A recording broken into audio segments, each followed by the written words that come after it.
سلامونه. که تاسو غواړئ چې دغه رقم تصویران په خپل موبایل کې جوړ کړئ نو ویډیو تر پایه پورې وګورئ او زموږ چینل در سره سبسکرایب کړئ. زه به تاسو ته د داسې تصویرانو جوړولو طریقه درته وښایم. تاسې به راسئ لومړی کروم ته. کروم کې به تاسو په ګوګل سرچ کوئ. په ګوګل کې به تاسو ګوګل چې تاسو ته راوړئ بیا به په ګوګل کې تاسو دلته ایمیج کریټر ولیکئ. ایمیج کریټر فرام مایکروسافټ بینګ. دغه لومړی چې راوړئ تاسې به دغه ولیکئ. دا شاید ستاسو موبایل کې رانه وي ځکه دا ما ډېر سرچ کړی دی نو په دغه خاطر دلته لومړی راوړئ تاسو به د ایمیج کریټر فرام مایکروسافټ بینګ تاسو به دغه ولیکئ. چې دلته تاسو ته ښکاري تاسو به دغه سرچ کړئ. دا به زه تاسو په کمنټ کې هم کښېږدم یا به تاسو د لیکلو ځای تاسو ته مشخصه کړم تاسو دغه ځای څخه کاپي کولی هم شئ. دا چې تاسو کلیک کړئ بیا به تاسو ته دا صفحه راسي. لومړی دا اوس دا ډېر تصویرونه چې په فیسبوک باندې ایستودوري کېږي چې دا کرکټ میچ ګوري او پر شا یې د هغه شخص نوم لیکل سوی وي. داسې تصویر چې تاسې جوړوئ دلته ما یو لیکنه لیکلې تاسو ته بیا زه په ډسکرپشن کې ایږدمه.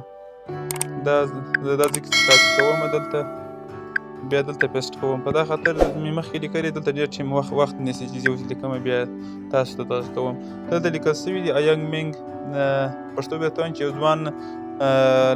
یو ځوان سړی چې د افغانستان د کرکټ کیټ یې اغوستی وي او میچ ته ناست وي او د هغه پر شا د پرهر لیکل سوی او د وردۍ نمبر یې 5 وي او د وطاق چې دی هغه د افغانستان په تاریخي تصویرونو سره ښایسته سوي. داسې ما لیکلي. تاسې په پښتو هم لیکلی سئ او په انګلیش هم لیکلی سئ.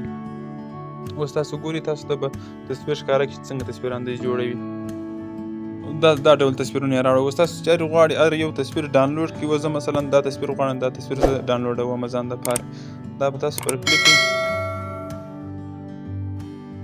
اوس دا تصویر یې دلته ښکاره کړئ. تاسې په دا 3 ټکي نشان دا پر ووهئ. دا ځای څخه بیا تاسې ډاونلوډ کړئ. دلته بیا دا ډاونلوډ پر کلیک کړئ. او دا تصویر زما موبایل ته دا تصویر ډاونلوډ کېږي. تاسې دلته هر کم سرچ هر کم تصویر دغه کولی سئ. بعضې وخت پښتو هم تاسو سرچ ورکولی سئ. مثلا زه ورته لیکم یو افغان ځوان د کرکټ د بال سره دا مې ولیکئ. او زه کریټ پر وهمه چې څنګه تصویر ماته جوړوي. تاسو نسئ کولی چې په پښتو یې ورته ولیکئ یا په پښتو یې تاسو ته نه راپورته کوي. په ټرانسلیټ کې هلته ګوګل ټرانسلیټ کې پښتو ورته ولیکئ. انګلیش ته چې ټرانسلیټ سو یا ترجمه سو بیا د هغه ځای یې راواخلئ دلته یې کاپي کړئ دلته یې بیا پیسټ کړئ. هغسې هم کولی سئ تاسو. اوس تاسو وینئ دا رقم تصویرونه یې دلته راپورته کړل چې یو کوچنی هلک دی بال یې په لاس کې دی. تاسو چې هر رقم وغواړئ هر څه لیکل تاسو ورته وکړئ هغه که په پښتو وي که په انګلیش وي تاسو ته هغه رقم تصویر جوړوي.